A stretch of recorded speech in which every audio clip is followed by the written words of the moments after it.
Je pense que je vais essayer de répondre un peu à toutes les questions qui ont été posées.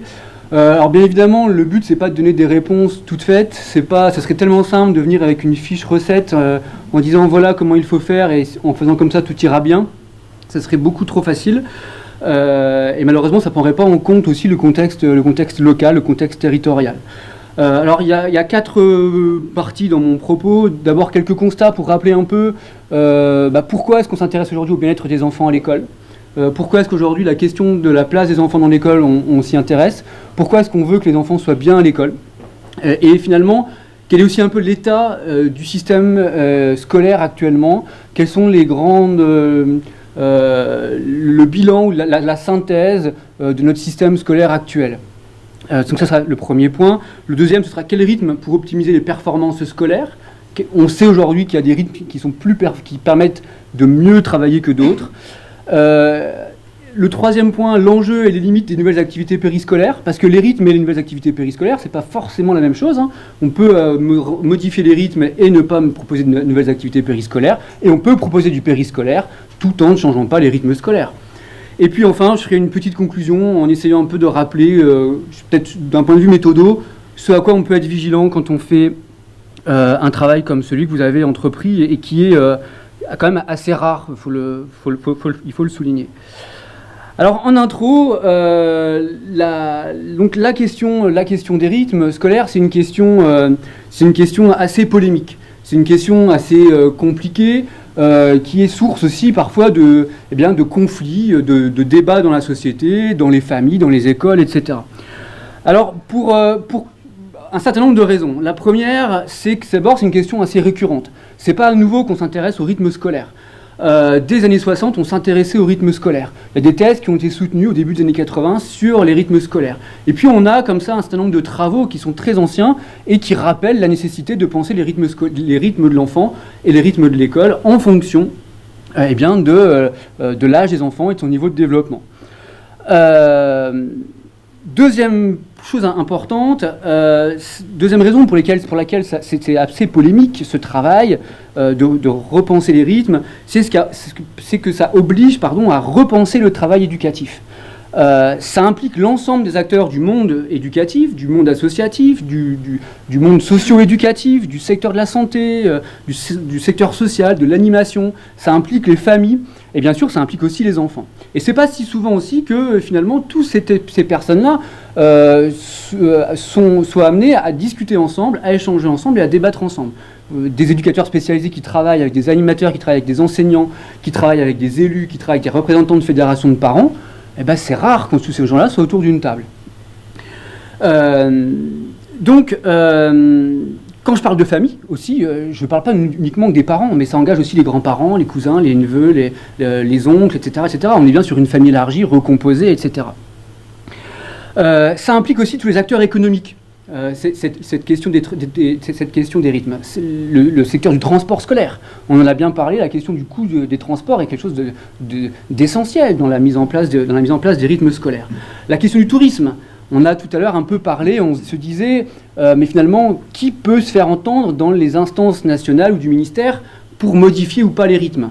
Ceux qui sont surtout entendus, ce sont des groupes de pression, les représentants des sociétés des autoroutes, les représentants des loueurs d'appartements sur la Côte d'Azur, c'est les représentants aussi de cette congrégation religieuse qui veulent effectivement qu'il y ait un jour dans la semaine où les enfants pourront aller faire du catéchisme par exemple.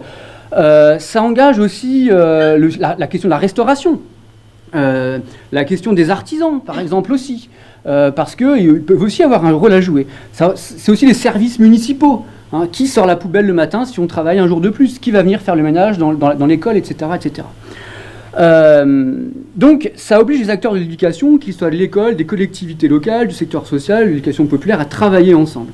Et donc le réaménagement des rythmes et la mise en œuvre des nappes peut être l'occasion de repenser le partage du travail éducatif sur un territoire. Et on va voir que la notion de territoire, elle est importante. Donc cette réflexion, elle est source de dynamisme économique. Moi, c'est l'hypothèse que je fais, d'intérêt et de motivation pour le travail. Il y a des expériences qui montrent que repenser les rythmes scolaires, ça a changé les façons de travailler. La bibliothécaire sur une commune qui travaillait jamais avec les enseignants, par exemple. Ou alors un artisan qui n'avait aucun lien avec l'école. Et puis qui il y a des expériences qui le montrent, qui travaillent, qui proposent une activité, par exemple, qui est liée à son domaine d'expertise. Hein, ici, par exemple, j'ai vu qu'il y avait, je crois, une entreprise d'électricité à proximité de l'école, je crois, j'ai vu des camions en venant, hein. Je crois que c'est ça, l'électricité. Bon, il y a un artisan à côté de l'école, et par exemple, on pourrait très bien imaginer que cet artisan propose un certain nombre d'activités en lien avec l'école. Les agriculteurs, par exemple, qui font faire des fromages aux enfants durant les nappes, et qui, à la fin, vendent le fromage aux parents qui viennent rechercher les enfants en nappe. D'accord ? Donc, c'est aussi source d'activité économique, cette question des nappes. Donc, tous les acteurs du territoire deviennent concernés par la question d'éducation. Les familles, les artisans, les services publics, les associations, les personnes en voie d'insertion, etc., etc. Hein. Donc ça, c'est aussi... Cette réforme, elle a lieu avec un projet éducatif de territoire. Et ce projet éducatif de territoire, ça transforme le territoire en un territoire éducatif. C'est le territoire qui éduque. C'est plus uniquement des individus ou des professionnels. Alors, troisième élément aussi important, que cette réforme des rythmes scolaires a un impact sur les finances des familles. Vous l'avez dit, finances des collectivités, sur le taux d'activité des femmes, parce que s'il faut aller récupérer ces enfants, on voit qu'il y a des femmes, par exemple, qui ne travaillent pas ou qui se retirent du monde du travail pour pouvoir s'occuper de leurs enfants. Et ça a modifié aussi l'organisation du temps de travail des entreprises, etc. Vous en avez un peu aussi un peu parlé. Alors, pour rappeler comme ça, hein, la France, elle consacre un peu moins de 150 milliards d'euros à son système éducatif. C'est à peu près 7% du produit intérieur brut. La dépense en moyenne pour un élève, c'est aux alentours de 8 500 euros par an. Et ça augmente en fonction de l'avancée dans la scolarité. C'est l'État qui est le premier financeur de l'école, et les collectivités locales, territoriales, à peu près 24%. Hein, donc les collectivités territoriales ont évidemment leur mot aussi à dire sur le fonctionnement de l'école. Les nappes, ça représente, les nouvelles activités périscolaires, ça représente à peu près 230 euros par enfant et par an, pour une commune. Hein, ça, c'est la moyenne. Alors ce coût, il est finalement assez facile à mesurer, mais ça rapporte aussi. Et je viens de le dire, le fait de travailler autrement, le fait de développer des activités économiques, le fait d'avoir créé des emplois, parce qu'on embauche des gens de la commune, etc., il y a aussi des recettes qui émanent des nouvelles activités périscolaires. Alors, ce coût, 230 euros par enfant, il peut sembler important, mais en réalité, c'est pas cher du tout. Alors, il y a des élus de la salle qui vont dire, c'est beaucoup. Si je prends un exemple, une commune qui scolarise 1000 enfants, d'accord ? Moi, j'ai une commune en tête, c'est celle de la ville de Bar-le-Duc, par exemple. Ça représente à peu près un peu plus de 200 000 euros par an, les rythmes, la mise en œuvre des nappes, le fait de proposer des activités aux enfants. Sur un budget de quasiment 20 millions d'euros, vous voyez, c'est à peu près 1%, 1,5%. D'accord ? Donc finalement, quand c'est ce que nous dit Françoise Cartron, hein, la vice-présidente du Sénat qui a fait un rapport sur les nappes, elle nous dit, le coût, ok, il y a un coût, on en est bien d'accord, mais c'est résiduel par rapport à un budget. Hein. Alors ce sont des grandes tendances, effectivement, on peut aussi se dire que sur certaines communes, ça peut représenter des sommes plus importantes. Ce que je vous dis, ce sont des moyennes. En sachant aussi que les communes peuvent percevoir entre 50 ou 90 euros en fonction de un certain nombre de situations, donc ça vient aussi réduire le coût, hein, le coût par enfant. Donc, il y a même des communes, moi j'ai entendu des élus qui disent « Moi, dans ma commune, les nappes ne me coûtent rien. » Voire même, mais je te le dis pas trop fort, ça me rapporte un peu. D'accord ? Alors voilà, je ne sais pas comment ils font pour dire ça, mais ça coûte rien. Donc, on se rend compte, par cette réforme, que réformer le temps scolaire, c'est réformer l'organisation d'une partie de la société. Tant la société est organisée autour de l'école, on l'a bien vu ce soir, et l'aménagement scolaire a été fait par les adultes et pour les adultes. Les rythmes scolaires sont souvent pensés, notamment au milieu rural, pour les sociétés de transport scolaire. Soyons clairs, on voit bien que très souvent, ce sont les entreprises, par exemple de transport, les ambulanciers, ou les entreprises de transport de bus qui décident finalement des rythmes. Moi, j'ai vu dans certaines communes des transporteurs qui disent non, moi, il est hors de question que les enfants quittent à cette heure-là, parce que moi, dans ma tournée, je ne peux pas mettre un chauffeur de plus, et donc cet enfant handicapé qu'il faudra aller rechercher à l'école, eh bien, l'horaire de sortie de classe, ce sera celle-ci, parce que moi, je ne peux pas faire autrement que d'aller chercher cet enfant-là à cette heure-ci. Hein. Donc, on voit bien les contraintes aussi du monde, des personnes, des acteurs qui gravitent autour de l'école. Donc l'école n'a plus le monopole finalement de l'éducation et de l'instruction, il y a d'autres acteurs qui tournent autour. Hein. Alors si on regarde aussi les réformes scolaires depuis 30 ans, on se rend compte que finalement il y a eu très peu de réformes à l'intérieur de la classe. Il y a des changements de programme régulièrement, mais on voit que toutes les réformes quasiment ont lieu en dehors du temps scolaire. C'est tout ce qui gravite autour de l'école. Mais finalement les 6 heures de classe par jour, ce qui s'y passe, finalement il y a très peu de réformes. Alors, dans certaines écoles, on a donc un empilement de dispositifs. On avait enquêté dans une école dans la banlieue de Nancy. Les enfants arrivaient, alors les enfants les plus en difficulté, arrivaient le matin à 7h30 et repartaient à 19h de l'école. Parce qu'ils passaient d'un dispositif à un autre. D'accord ? Il y avait un tas de dispositifs entre la commune, l'école, les dispositifs de réussite éducative, de soutien scolaire, les devoirs. Et souvent, il y avait encore les devoirs le soir. Alors que c'est interdit depuis 1956, les devoirs écrits. D'accord ? Donc, à l'école primaire. Donc, là aussi, c'est une vraie question. Hein. C'est comment est-ce qu'on rallonge la journée alors qu'on n'a pas besoin de la rallonger. On ne devrait pas la rallonger. Donc, dans une enquête, c'est ce que je disais tout à l'heure, dans le passage en 6e, on voyait bien cet empilement des dispositifs qui venait rallonger vraiment la journée de travail. Donc, vous voyez bien, quand on dit ça, on demande aux enfants ce qu'on ne demande pas aux adultes. Hein. C'est-à-dire arriver au travail à 7h30 et repartir à 19h. Ça fait des bonnes journées, hein. Ça fait un certain nombre, plus les devoirs après le soir, plus les devoirs durant les week-ends, plus les sorties qu'on fait pour pouvoir réussir à l'école, plus le cours de rattrapage du samedi matin ou du dimanche avec le voisin, etc., pour améliorer ses résultats en mathématiques. Ça fait des journées très très très chargées. Hein, et je me dis même un peu avec une boutade, ces enfants exercent beaucoup plus souvent leur métier que moi j'exerce le mien. Donc, en 2008, on se rendait compte qu'il y avait déjà eu des rapports qui faisaient le bilan, finalement, des effets du passage à la semaine de 4 jours. Et quand on est passé de 4 jours et demi à 4 jours, qu'est-ce qui en est ressorti ? Eh bien, que les enfants étaient beaucoup plus fatigués. Que les enseignants aussi étaient beaucoup plus fatigués d'avoir une semaine de 4 jours au lieu de 5. Que la suppression du samedi matin, on l'a dit, ça réduisait aussi le temps de dialogue avec les parents. Ça a supprimé la possibilité, ou ça freinait les possibilités de concertation entre enseignants. Hein, maintenant, les concertations se font le soir après l'école, et à certains moments, ça pouvait se faire aussi le samedi matin. Et puis surtout, un des effets importants de ce passage à 4 jours, c'était le temps consacré aux enseignements qui était beaucoup plus réduit.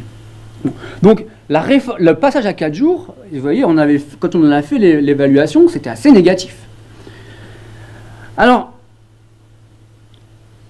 si on regarde l'origine de cette réforme, notre système scolaire, il est marqué par de très fortes inégalités scolaires.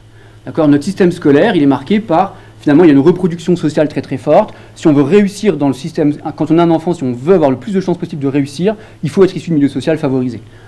Les chiffres sont assez consternants. 90% des enfants d'enseignants entrés en 6e en 95 ont obtenu leur bac environ 7 années plus tard, contre 40% des enfants d'ouvriers non qualifiés.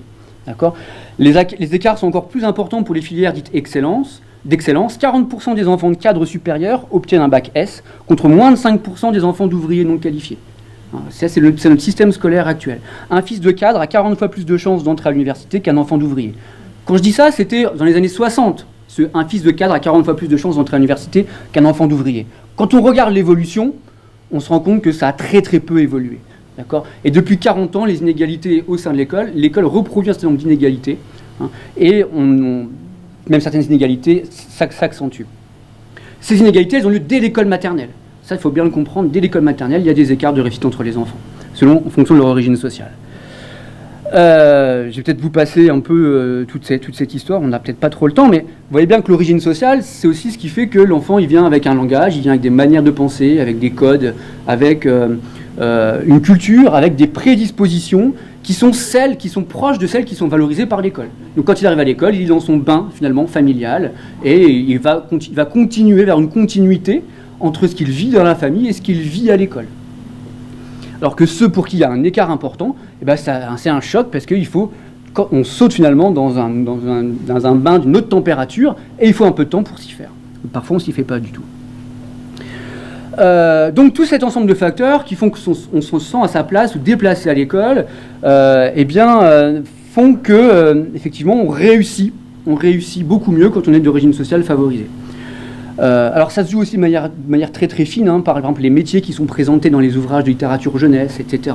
Tout ce qui est finalement valorisé. On voit bien qu'on valorise pour les enfants le plus souvent des métiers qui sont ceux des classes sociales les plus favorisées. C'est aussi la manière de parler, de se tenir, la mobilité pour faire des études, les pratiques éducatives, les modes de sanction, le contrôle des fréquentations, les stratégies scolaires, le choix de l'établissement, etc. Tout ça va aussi avoir une influence sur la réussite. Alors, il y a François Dubé dans un petit ouvrage qui s'appelle Fait d'école, qui nous dit que on comprend que les vainqueurs d'une compétition, donc les enseignants, n'aient pas envie de modifier une règle qui les fait réussir. On voit bien que notre système scolaire, il est un peu ankylosé, parce que bien, finalement, ceux qui pensent au système scolaire, ceux qui le font vivre au quotidien, ce sont les vainqueurs de la compétition scolaire. D'accord ? Et donc, pourquoi modifier le système scolaire alors que ceux qui pourraient le faire changer sont les vainqueurs de cette compétition scolaire ? Vous voyez l'idée ? Donc, effectivement, sans tomber dans la théorie du complot, c'est aussi de se dire pourquoi est-ce qu'on changerait les choses, puisque nous, on a le pouvoir de faire changer les choses et que nos enfants y réussissent. Pourquoi est-ce qu'on changerait ? Donc, de nombreux travaux de sociologie montrent que les élèves qui ont des résultats médiocres vivent une expérience douloureuse de l'école. Par les pairs, PAIRS, les camarades, parfois, les enfants sont harcelés, il y a des travaux qui le montrent bien, un enfant sur 8 se dit harcelé, j'insiste sur le se dit harcelé, c'est pas forcément la réalité, mais surtout à cause de l'importance des normes scolaires qui fait qu'un élève faible n'a pas beaucoup de chance de garder une image honorable de lui-même.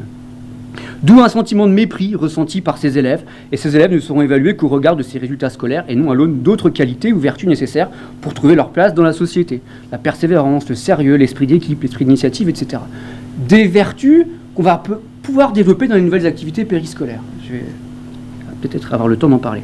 Donc les enquêtes, notamment l'enquête PISA, c'est l'enquête qu'on fait, une enquête internationale, qu'on fait quand les enfants ont 15 ans, montre que notamment les jeunes Français n'osent pas dire à l'enseignant qu'ils n'ont pas compris quelque chose. Quand un jeune Français ne comprend pas quelque chose à l'école, il n'ose pas le dire à son enseignant, ce qu'on ne retrouve pas le cas dans d'autres pays. D'où la nécessité de renverser le rapport à l'école et aux adultes de l'école pour ne pas faire vivre de traumatisme aux enfants, pour leur garder une envie de se former tout au long de leur vie et pour ne pas qu'ils aient une dent contre les institutions au moment où ils auront voté. C'est ça aussi important, c'est-à-dire qu'aujourd'hui, il faut bien aussi se rendre compte que la personne qui a été humiliée pendant 20 ans à l'école, qui a été méprisée par le système scolaire, qui a une orientation qu'il a complètement subie, etc., au moment où il va devoir aller voter, il va régler des comptes avec l'institution, avec l'État, avec la société, etc. C'est ce que notamment nous dit François Dubé, que si on veut changer un certain nombre de manières de voter, il faut aussi changer l'école. Donc, d'où la nécessité d'améliorer la qualité de vie à l'école, la rendre accueillante, hospitalière, pour que tous les enfants et tous les parents y trouvent leur place, se sentent attendus et pris en compte dans leur singularité. Ça va ? Ouais. Donc, on est passé d'un concept de réussite scolaire au concept de réussite éducative. C'est-à-dire qu'aujourd'hui, on parle de moins en moins de réussite scolaire. On parle de réussite éducative. Réussite éducative, c'est une définition beaucoup plus large qui renvoie aussi à la manière, au bien-être de l'enfant à l'école, ses résultats scolaires, mais pas seulement ses résultats scolaires. Les relations avec les camarades, les relations avec les adultes, c'est aussi les liens d'amitié, les liens de solidarité, l'entraide, etc. Tout ça, c'est aussi important et c'est aussi aujourd'hui valorisé et évalué par l'école. Donc, c'est important de l'avoir en tête pour bien comprendre aussi le changement le changement et le changement de paradigme, la manière de penser le système scolaire aujourd'hui et la manière et les activités et les programmes scolaires et les activités qui sont proposées dans le cadre scolaire ou périscolaire. L'école aujourd'hui n'évalue plus seulement la capacité d'un enfant à savoir lire, mais aussi est-ce que cet enfant sait se faire des copains. Ça, c'est aussi quelque chose qui est important pour l'école aujourd'hui. Alors, bien-être et réussite scolaire, eh bien, pour dire vite les choses, les enquêtes internationales montrent que l'anxiété et le manque de sentiment, le manque d'appartenance à l'école ont un effet négatif sur les résultats scolaires. Pour réussir à l'école, il faut aussi ne pas être anxieux, se sentir bien et puis se sentir appartenir à son établissement, à son école. En France, les élèves se déclarent comme étrangers à leur école et ces enfants ont des résultats beaucoup moins favorables que les autres. Donc on a vraiment des enfants en France qui sont très anxieux à l'école par rapport aux enfants d'autres pays et même s'ils disent qu'ils sont heureux à l'école, 9 sur 10 disent qu'ils sont heureux à l'école, les enfants, pour autant ils ont un sentiment d'anxiété très très fort quand ils sont à l'école. Donc si on veut améliorer le bien-être des enfants à l'école, il faut s'intéresser aux méthodes pédagogiques et didactiques bien sûr, mais aussi pour l'élève en France, le droit à l'erreur, repenser globalement aussi ce qui se passe en classe. La question du droit à l'erreur par exemple. Est-ce qu'on a le droit de se tromper ou pas quand on est en classe ? La question des notes, on pourrait en reparler, mais ça participe également à cette anxiété. Même si elles disparaissent, finalement les élèves retransforment les appréciations en notes. Donc la qualité de l'expérience scolaire,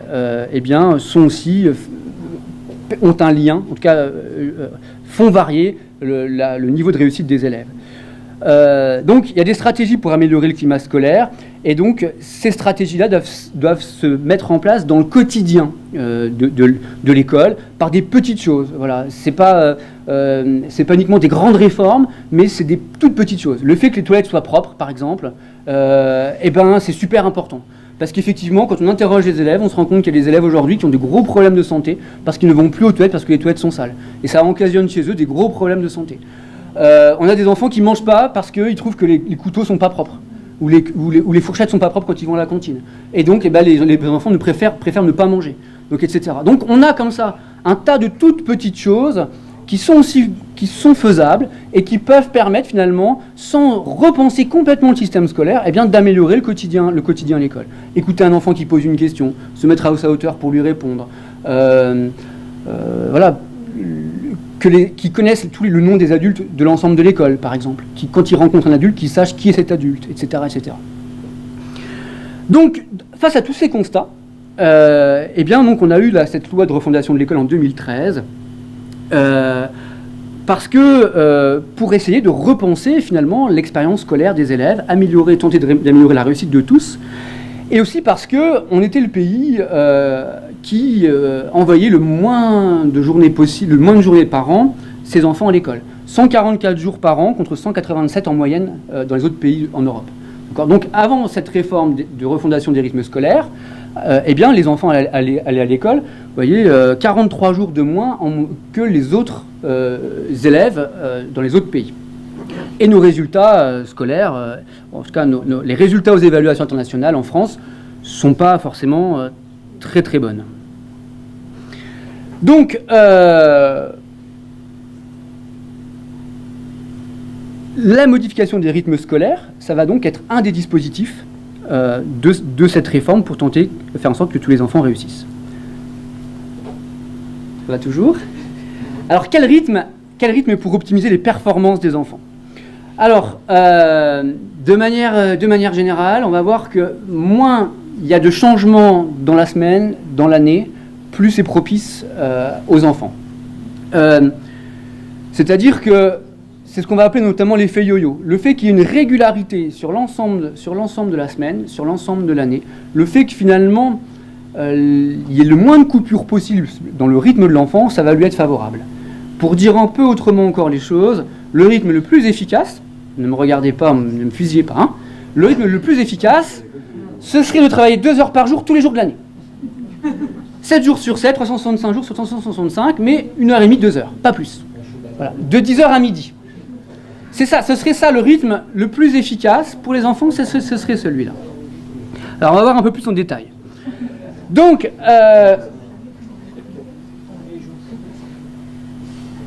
alors les chronobiologistes, ces personnes qui s'intéressent au rythme des enfants, ce sont les chronobiologistes, et ils s'accordent sur le fait que dans la journée, 2 moments s'avèrent difficiles pour l'enfant. C'est le début de la matinée et le début de l'après-midi. En début de matinée, les enfants, c'est pas le moment de leur faire des acquisitions, de nouvelles acquisitions, c'est plutôt en fin de matinée, et c'est aussi en fin d'après-midi. À l'inverse de ce qu'on peut penser très souvent, on se dit, en fin d'après-midi, ils sont épuisés, ils n'en peuvent plus, ils sont énervés, etc. Donc, non, pas du tout. Quand on regarde s'ils sont fatigués, épuisés, etc., c'est parce que tout ce qu'ils ont fait avant les ont épuisés, fatigués, etc., énervés. En revanche, sur le plan, j'ai envie de dire, uniquement physiologique, hein, là où le cerveau est le plus en activité, plus prêt à recevoir des nouvelles acquisitions, c'est plutôt en fin de matinée et en fin d'après-midi. Donc vous voyez bien, quand on pense aux nouvelles activités périscolaires, finalement, il vaut mieux les faire le matin, tout au début de la journée, et en début d'après-midi. Là, on est sur l'optimisation. On voit bien que dans la forme, c'est pas simple à mettre en œuvre. Hein. Donc, l'activité intellectuelle, elle va progresser tout au long de la journée. Donc, la priorité devrait être d'alléger la journée avec une rentrée en classe plus tardive le matin, avec un petit temps une entrée en douceur, voilà, tranquille. Et ensuite, travailler tranquillement, puis en début d'après-midi se reposer, faire des siestes, et puis de nouveau recommencer en fin d'après-midi par du travail. Pour les jeunes, pour les plus jeunes, on l'a vu, hein, on s'est posé la question, est-ce que le rythme en maternelle doit être le même qu'en élémentaire ? Eh bien, dès la maternelle, en maternelle, on devrait avoir des journées plus courtes qu'à l'école élémentaire. Donc, Donc en résumé, sur une journée, l'attention est cycliquement faible au début de la matinée et à la reprise des cours après la pause déjeuner. Il est donc préférable de réserver ces périodes à des activités familières et maîtrisées. Au contraire, la fin de matinée et l'après-midi sont plus propices aux nouveaux apprentissages. Alors quant aux vacances, les vacances, selon aussi ces spécialistes, elles doivent être d'une durée minimum de 2 semaines. D'accord ? Pour pouvoir aussi modifier en fait la chronobiologie, l'horloge biologique. Parce que si elles ne sont pas suffisamment longues, on ne modifie pas son horloge biologique. Donc les vacances n'ont pas d'effet. Et être sur le rythme, 7 semaines de cours, 2 semaines de vacances. Et ce rythme-là, de la même manière, tout le temps. Voilà. Donc effectivement, les 2 mois de vacances en été, c'est un peu une aberration. Et alors pourquoi on avait 2 mois de vacances ? Pourquoi on a 2 mois de vacances ? Et pourquoi avant même les vacances étaient beaucoup plus longues ? C'était pour permettre aux enfants d'aller travailler dans les champs. D'accord ? C'était ça l'idée. Si les enfants reprenaient au mois d'octobre, voilà, les gens qui sont nés dans les années 50 reprenaient début octobre, fin septembre, début octobre, c'était pour pouvoir faire tous les travaux des champs, les vendanges, etc. Voilà, donc c'était pour avoir de la main-d'œuvre qu'on était sur ce schéma-là de l'année. Alors, il y a ce rapport de l'Académie de médecine qui montre que la semaine de 4 jours a des effets complètement néfastes sur les enfants, puisque cette semaine de 4 jours, elle provoque des ruptures de rythme chez l'écolier, avec des couchers plus tardifs au moment de ces coupures. Alors, j'avais fait un travail de recherche qui montrait notamment, on voyait bien que les enfants se couchent plus tard quand les parents savent et quand les enfants ne vont plus à l'école le lendemain. Donc ce qui fait que quand on est sur une semaine de 4 jours, l'enfant il va se coucher tôt le dimanche soir, le lundi soir, le mardi soir il se couche plus tard. D'accord ? Ensuite, le mercredi soir, il va se coucher de nouveau tôt, le jeudi soir, il se couche aussi tôt, et dès le vendredi soir et le samedi soir, il va se coucher de nouveau plus tard. Donc ce qui fait que finalement on a cet effet, on a un changement de rythme constant, d'accord ? Et avec un niveau de fatigue qui va venir s'accumuler. Le sommeil, c'est finalement, on le récupère, mais on a une dette de sommeil. C'est-à-dire que si on dort 1 heure de moins pendant une semaine, chaque jour pendant une semaine, c'est comme si on faisait quasiment une nuit blanche dans notre semaine. Si on a un besoin de dormir 8 heures mais qu'on dort que 7 heures, d'accord, c'est comme si toutes les semaines on faisait une nuit blanche. Donc vous voyez bien que, et l'enfant c'est la même chose, c'est-à-dire que l'enfant qui va se coucher tard le vendredi soir et le samedi soir, c'est pas le dimanche qui va être fatigué. Parce qu'on se rend compte, les travaux montrent que finalement le dimanche matin, l'enfant, il va se lever à la même heure que les autres. D'ailleurs, quand on est parents, c'est un drame. Enfin, on aimerait bien qu'il se lève un peu plus tard. Et on se rend compte que non, il se lève comme d'habitude. Sauf que le dimanche, comme il s'est levé, ou alors s'il se lève comme d'habitude, ou alors si par chance il se lève un peu plus tard, le dimanche, il va pas forcément avoir envie de se coucher plus tôt. Parce qu'il s'est levé plus tard, et parce que son horloge biologique est faite de telle façon qu'il a l'habitude de dormir à telle heure, à 8h30 ou à 9h par exemple. Ce qui fait que il va pas se coucher plus tôt, mais en même temps, c'est le lundi, d'accord, que la fatigue va se faire ressentir. Alors, il y a des travaux aussi intéressants qui montrent que quand il y avait cours le samedi matin, les enfants étaient fatigués essentiellement le lundi matin. Maintenant, quand il y avait la semaine de uniquement 5 jours et qu'il n'y a plus cours le samedi matin, les enfants sont aussi fatigués le lundi après-midi. Parce qu'il y a un temps aussi. Il faut aussi bien comprendre qu'il y a des enfants qui sont d'origine sociale, qui sont éloignés du mode de fonctionnement de l'école. Et donc, l'enfant, il va être beaucoup moins stimulé durant tout le week-end. Et quand cet enfant, il retourne à l'école le lundi, il faut se remettre dans le monde. C'est comme quand on va au boulot, quoi. C'est-à-dire que, il faut un peu de temps faut s'y remettre, quoi. Les enfants, c'est la même chose. L'enfant qui est dans un milieu social qui l'a stimulé tout le week-end, il était finalement avec des pratiques éducatives, avec des valeurs, avec des savoirs qui ont été transmis, qui étaient très proches de l'école, le lundi matin, pas de souci, il est tout de suite dans le bain. Si vous êtes peintre et que vous avez peint tout le dimanche, le lundi matin, ça ne vous gênera pas d'aller peindre, d'accord ? Par contre, si vous avez arrêté 2 jours, 3 jours, le lundi matin, c'est un peu dur, d'accord ? Donc,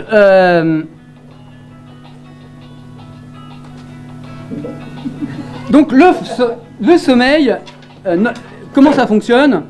On a une horloge biologique qui est impliquée dans la régulation de nos capacités cognitives. Et c'est cette horloge biologique qui va nous permettre de mémoriser. Donc le stockage des informations perçues pendant la journée se fait pendant le sommeil. Donc si on perturbe le sommeil, on perturbe aussi la mémoire. Et chez les enfants en particulier, un sommeil perturbé entraîne une perturbation des apprentissages. Alors dans notre travail, on s'est rendu compte que les enfants étaient assez lucides. Quand on leur posait la question... est-ce que tu trouves que toi, tu es plus fatigué maintenant avec le nouveau rythme, on a eu des enfants qui nous ont dit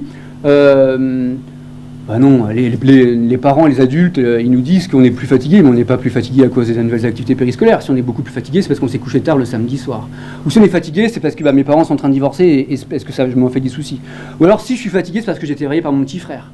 D'accord ? Donc les enfants sont très très lucides et ont bien compris qu'il y avait une norme qui était dit par les parents ou par la société et que eux finalement vivaient autre chose. Donc sur la question du sommeil, si j'y reviens, on dort autant qu'on en a besoin, jamais plus. Donc si on a plus besoin de sommeil certains jours, c'est qu'on était en dette de sommeil. Et si un enfant a besoin de plus dormir le vendredi, c'est qu'il n'a pas assez dormi les jours précédents. Si un enfant dort 1 heure de moins par jour et que ce dont il a besoin, c'est ce que je disais tout à l'heure, c'est comme s'il faisait une nuit blanche par semaine. Donc de manière un peu rapide, l'éveil d'école, les enfants de l'école primaire se couchent généralement entre 20h et 21h. Le mardi soir, quand il n'a pas de classe, le mercredi vers 22h, 22h30. Un soir par week-end, encore un peu plus parfois. Et pendant les petites vacances, se coucher vers 22h30 est assez courant. Et pendant les grandes vacances, il n'y a pas toujours d'heure très très fixe. Donc, on sent bien ici que c'est l'école qui fixe l'emploi du temps de la famille et que les familles calent aussi leur vie de famille sur les exigences de l'école. Alors, le lundi et le jeudi, l'enfant subit aussi un décalage horaire. Se lever à 7h équivaut pour lui à un réveil à 5h ou 6h du matin. Donc, il va accuser un manque de sommeil. Car s'il se couche plus tard le mardi ou la veille du week-end, il ne se lève pas forcément plus tard le lendemain. Donc les scientifiques, là aussi, recommandent une semaine de 4 jours et demi, voire de 5 jours. Et vous voyez bien, si l'enfant va à l'école tous les jours, il se couchera plus tôt. Vous voyez, c'est ça l'idée en fait.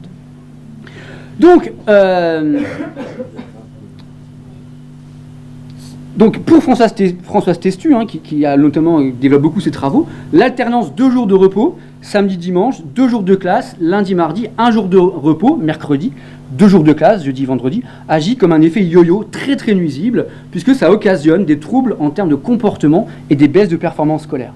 Les 4 jours sont en effet une généralisation du fameux effet week-end. Alors cet effet week-end, qu'est-ce que c'est ? Eh bien, c'est que le week-end casse le rythme des enfants, que les enfants ont pris à l'école. Donc quand ils rentrent, quand on casse ce rythme, à chaque fois il faut se remettre dans le bain et on est plus fatigué. Alors ça c'est surtout vrai pour les enfants qui vivent moins de stimulation intellectuelle les jours où ils ne sont pas à l'école. Est-ce qu'il me reste combien de temps ? C'est fini. C'est vrai. Alors je vais aller très vite. Ce qui influence le niveau de fatigue des enfants, si je dépasse de 10 minutes, c'est pas grave ? Vous me dites. C'est vrai, je vais avoir une nuit très très, très courte. C'est ça. Alors, ce qui cause la fatigue des élèves, c'est surtout ce qu'ils font en dehors de l'école. D'accord ? Donc, les activités sportives, les activités musicales, vous l'avez dit, le rythme, courir, etc. Tout ça, ça fatigue énormément les enfants. Le temps des devoirs, bien évidemment. L'environnement social et familial fatigue les enfants, le temps de trajet pour se rendre à l'école. Moi, dans le milieu rural, je me souviens quand j'ai fait mon travail de thèse, j'avais des enfants qui montent à 2 ans, qui montaient dans le bus à 7h30 le matin, et qui rentraient le soir à 5h30. Donc vous voyez bien qu'un enfant de 2 ans qui monte dans un bus, vous avez 2 ans, vous avez peut-être des enfants de 2 ans, c'est vraiment tout petit. 2 ans qui montent dans le bus à 7h30 le matin, qui rentrent à 5h30 le soir, forcément cet enfant il est fatigué. Non, c'est la faute de personne. C'est la faute que la prise en compte, c'est la faute du fait qu'il est obligé de prendre le bus parce que sans doute que dans son école, les parents n'ont pas demandé qu'il y ait une fermeture de classe non plus, ou une fermeture d'école. Et c'est aussi le fait qu'on ne tienne pas compte, quand on organise des transports scolaires, du fait qu'un enfant de 2 ans qui a le droit d'être scolarisé, prendre le bus à 7h30, c'est juste impossible. Moi, je ne porte pas du tout de jugement de valeur sur les pratiques parentales. C'est-à-dire que là, moi, je fais juste des constats. Et en tant que parent, d'ailleurs, quand je vois tout ça, j'en prends aussi pour mon grade. C'est-à-dire que, voilà, c'est vraiment... mais effectivement, la faute à qui, j'ai envie de dire ? La faute au fait de ne pas penser qu'on peut scolariser... Quand on fait le schéma du transport scolaire, un enfant de 2 ans, il est susceptible d'être scolarisé, mais en même temps, on ne peut pas non plus jeter la faute aux élus ou aux gens qui prennent les décisions. Quand il faut faire le chèque aux sociétés de transport, comment on fait ? Donc voilà, c'est un vrai questionnement. Mais en tout cas, les faits sont là. Alors c'est aussi le climat de l'école qui fatigue les enfants. La qualité de vie dans l'école, le niveau sonore. Par exemple, dans les classes, au niveau scolaire dans les couloirs, au niveau sonore dans les cantines. Vous voyez bien dans une classe où on fait des plafonds anti-bruit, c'est pas du tout le même niveau de bruit et de fatigue que quand il n'y en a pas. Ce qu'on oublie aussi parfois, c'est la température. Moi, j'ai en tête une école dans laquelle il fait 30 degrés à cette époque de l'année. Donc, voilà. Donc, vous voyez bien que l'enfant, forcément, à la fin de la journée, il est épuisé. 30 degrés toute la journée assis, il est cuit. C'est très... Exactement. Donc, ça aussi, ça peut être très compliqué.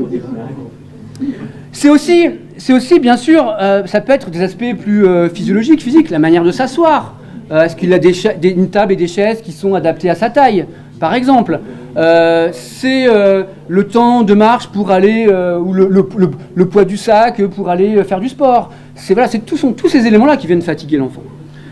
C'est aussi les méthodes pédagogiques qui peuvent aussi fatiguer les enfants, bien évidemment, puisque ces méthodes pédagogiques peuvent aussi ne pas permettre un temps de relâchement dans la journée. Ça, c'est aussi quelque chose qui fatigue les enfants. Et puis, il y a la question du temps libre de l'enfant, qui est aussi un temps important, un temps où l'enfant doit aussi donc pouvoir souffler, se relâcher, et pas toujours être surstimulé. Or, on voit bien qu'aujourd'hui, on est dans cette surstimulation des enfants en dehors du temps scolaire. Alors, les rythmes scolaires influencent-ils la réussite scolaire? C'est ça la question. Pour aller très vite, on va dire que finalement, très très peu.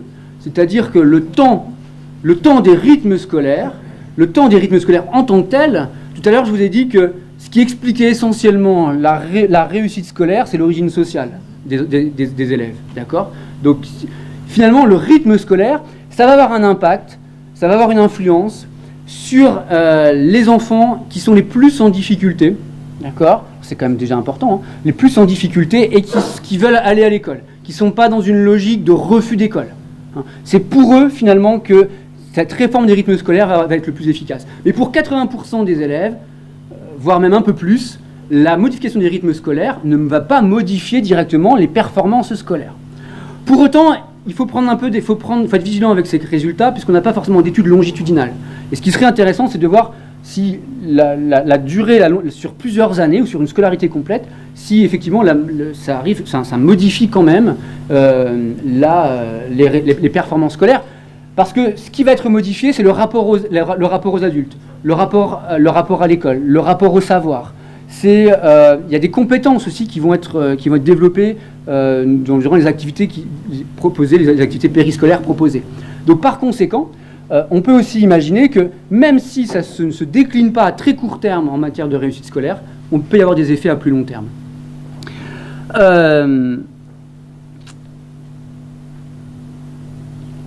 Mais un point important, si je reviens sur la question de la réussite éducative, si on considère que l'école aujourd'hui a pour objectif le bien-être de l'enfant, d'être accueilli correctement, qu'on tienne compte de lui, etc., eh bien, même si ça ne change pas ses résultats en mathématiques ou en français, si ça lui permet d'être moins anxieux, si ça lui permet de se sentir mieux à l'école, si ça lui permet d'oser parler aux adultes, si ça lui permet de se faire plus de copains, etc., c'est quand même des effets particulièrement intéressants pour les enfants. Donc,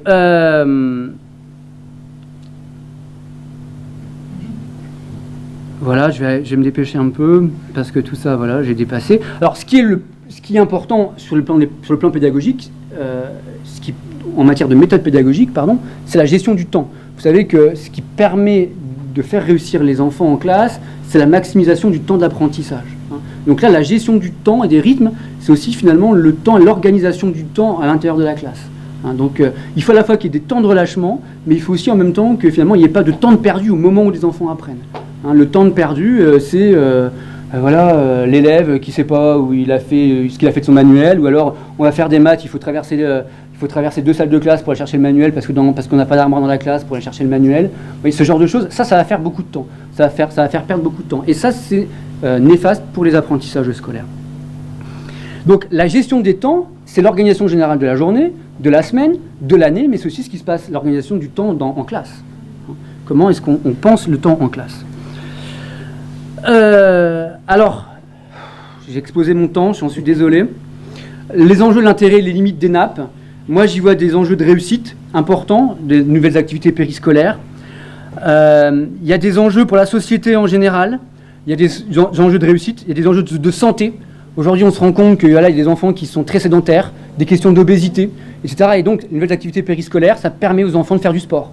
Et donc, on sait aussi aujourd'hui, on voit bien que le coût des nappes est beaucoup moins important que le coût pour la santé publique dans les années qui viennent, du fait que les enfants ont réduit leur capacité cardiovasculaire, du fait que les enfants sont en surpoids, etc. Quand il va falloir payer des régimes, des traitements contre le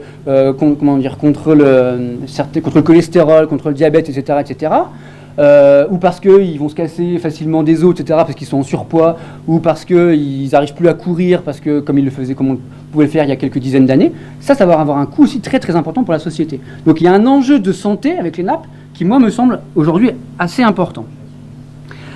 Enjeu pour le territoire, il y a des nouvelles dynamiques de collaboration et de création d'emplois avec les nappes. Voilà. Il y a ces plusieurs milliers d'emplois qui ont été créés dans notre pays avec les nappes, quand on met toutes les heures mises les unes après les unes au bout des autres. Les nappes, et sur le territoire rural, c'est important, ça valorise les ressources locales. C'est-à-dire que les nappes, en territoire rural, c'est dire stop au misérabilisme. On a un discours très fort, et on l'a entendu toute la soirée. En milieu rural, on ne peut pas. En milieu rural, on ne peut pas. En milieu rural. On se rend compte qu'en milieu rural, il y a autant de ressources qu'en ville. Les problèmes sont les mêmes. Quand on discute avec la directrice des services de l'éducation d'une ville comme Nancy, elle a autant de problèmes pour trouver une salle qu'un élu dans une commune rurale. Parce que tout est proportionnel. Donc, il y a plein de ressources en milieu rural qu'il faut savoir valoriser. Et quand on vit en milieu rural, on n'a pas conscience que c'est intéressant. Avoir un ruisseau qui passe derrière une école, eh ben, ça peut être super intéressant pour aller faire une mare. Et ça coûte rien. Voilà. Ou pas grand-chose. Ça peut ne pas coûter grand-chose. Ça peut ne pas coûter grand-chose. Faire du jardinage, ça peut ne pas coûter grand-chose. Faire du bricolage, faire du théâtre, faire de la trottinette, etc. Faire de la relaxation, faire des sports collectifs, faire de la généalogie, connaître le patrimoine de son environnement, etc. Ça peut ne pas avoir un coût important et ça peut être des ressources locales très très fortes. Sans doute que parmi vous dans la salle, on a tous quelque chose qu'on sait faire, qu'on pourrait transmettre. On a bien des spécificités et qui pourraient faire l'objet d'activités périscolaires. Mais on considère que c'est pas important. Et ça, c'est quelque chose de très très fort en milieu rural. Donc ça me permet de valoriser les ressources locales. Et donc ça permet pour le territoire de gagner en attractivité. Et ça, c'est aussi important, c'est qu'aujourd'hui, vous voyez, je ne sais pas si vous avez remarqué, mais dans les grandes villes, en dessous des annonces pour les ventes de maisons, il y a les écoles de rattachement qui sont indiquées. Vend maison 230 000 €, école machin chose, collège machin truc. D'accord ? Et ça, c'est très très important, c'est qu'aujourd'hui, quand on choisit de vivre quelque part, les parents d'origine sociale favorisée, pour les élus, ça parle, parce que c'est aussi des recettes fiscales, eh bien, ces parents-là se posent la question aussi de là où ils vont vivre par rapport à l'offre éducative. Les parents, quand ils cherchent une maison et il n'y a pas de crèche, il n'y a pas d'activité périscolaire, l'école, on ne sait pas trop si elle va rester là ou pas, eh ben, on choisit une autre commune où on a la garantie d'avoir des services. Donc, les activités périscolaires, c'est aussi gagner en attractivité pour les communes. Alors il y a des questions, il y a des problèmes de pilotage, des problèmes de coordination, des contraintes dans la mise en œuvre, tout ça on est bien d'accord, c'est assez compliqué. Et pour les enfants, c'est un moment d'apprentissage, ça ils nous disent très fortement, les enfants apprennent durant les nouvelles activités périscolaires. Ils nous disent, on apprend des choses, voilà, on apprend des choses qu'on réinvestit en classe, qu'on réinvestit à la maison. Donc ça c'est quand même très très important. À Nancy, 90% des enfants disent qu'ils sont satisfaits des nappes, voilà. Donc les enfants sont contents d'aller en nappe. Ils se défoulent, ils font des découvertes, ils créent, ils discutent entre eux, d'accord ? Et donc ça, c'est pour eux très très important. Donc toutes ces nappes, elles vont développer des vertus qui vont permettre de faciliter les apprentissages. Les nappes, c'est aussi un espace de détente, voilà. Ça, c'est très très fort. On apprend des nouvelles choses, mais aussi on apprend à se détendre, à se relaxer, à s'amuser, à rigoler, à dormir, pourquoi pas. C'est des activités ludiques qui sont proposées, qui sont appréciées, et c'est une relation positive avec les intervenants et avec entre enfants. Relation positive aux intervenants parce que les intervenants sont beaucoup plus souples dans leur méthode pédagogique, et les intervenants très souvent, finalement, font en fonction des besoins des enfants et discutent, s'arrangent avec eux, négocient les manières de mener les activités. Et ça, c'est très très apprécié par les enfants, même si ça peut avoir des effets néfastes, où on peut se dire aussi que les enfants apprennent à négocier, et ce qu'ils font avec les animateurs, les intervenants, ils peuvent aussi le faire avec les autres adultes. Voilà, donc en conclusion très vite, on peut dire que, je pense que dans la méthodologie, il faut absolument élaborer, il me semble important d'élaborer un diagnostic de territoire, très très fort. Quelles sont les ressources, le patrimoine, les bénévoles, les espaces disponibles, les associations, etc. Connaître tous les acteurs concernés, la CAF, bien évidemment, les associations, la DRGSCS, la Chambre des métiers, les entreprises, toutes les ressources sur le territoire. Élaborer un diagnostic des besoins des enfants. Dans le milieu rural, les enfants ne sont, à toutes choses égales par ailleurs, on dit en sociologie, les enfants ne sont pas moins cultivés qu'en ville. Ça aussi, c'est une erreur de penser qu'à la campagne, les enfants seraient moins cultivés qu'en ville. C'est pas vrai. À milieu social identique, niveau de revenus des parents identiques, etc., les enfants ont les mêmes activités culturelles que ceux qui vivent en ville. Mais elles peuvent être différentes, mais ils vont pas plus ou pas moins dans certains lieux culturels. Donc là aussi, le fait de dire on est à la campagne, donc il faut absolument proposer des activités culturelles, parce qu'on est à la campagne, parce que les enfants souffrent d'un défaut de culture, c'est pas forcément vrai. Élaborer un diagnostic des besoins de territoire, là aussi c'est important pour les nappes. Voilà, c'est qu'est-ce qu'on a envie. Est-ce qu'on a envie, par exemple, sur notre territoire, de permettre à des gens qui n'ont pas de travail de pouvoir faire des interventions? Est-ce qu'on a des axes de développement particuliers? Est-ce que si on veut développer, je ne sais pas, le tourisme, est-ce qu'on ne peut pas avoir une activité patrimoine? D'accord? Et à ce moment-là, on peut avoir des enfants qui font un parcours de santé, qui vont sur la pelouse calcaire du village et qui mettent des panneaux, etc., etc. Donc la question des nappes, c'est aussi qu'est-ce que le territoire veut devenir? Quel projet il y a sur le territoire? Quels sont les axes à développer? Penser aux finalités plutôt qu'aux contraintes. Bien évidemment, proposer des actions s'appuyant sur l'existant et se centrer sur les objectifs et les moyens de les atteindre plutôt que sur les aspects organisationnels. Voilà, écoutez, j'ai largement dépassé mon temps. Je vous remercie.